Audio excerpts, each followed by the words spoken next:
So in this video, you'll learn how to archive apps on your Samsung Galaxy Tab S10 or S10 Ultra. So archiving apps simply frees up storage on your tablet by just uninstalling the app. Bear in mind that this doesn't delete all the data as it would normally would when you're actually uninstalling an app. What will happen is that the app icon will still be visible on your home screen, but when it's been uninstalled.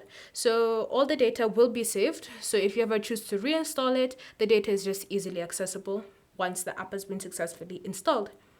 So the first step when it comes to archiving an app is to go to the app info page for that specific app.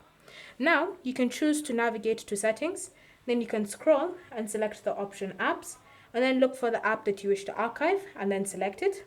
Or you can just go ahead and find the app icon on your home screen. Once you found it, you're going to long press on it to view this menu. And in this menu, you're going to tap on this eye icon to view the app info page. Once you've used either method to access the app information page, you're then going to look for the option archive. You're going to tap on it once, and then once it's been archived, you can see all the permissions have been disabled as well as notifications and even the option of setting it as default. So now, whenever you go to the home screen, when you look for the app icon, you can see it's listed there, but it has a download icon, which means it's been successfully archived.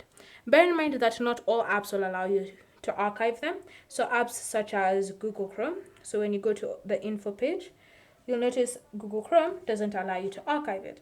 But things like games. So for example, if you have any games on your tablet, when you view the app info page, you can see it gives you the option to archive. So you can go ahead and tap on it and the app will be archived. Thank you for watching.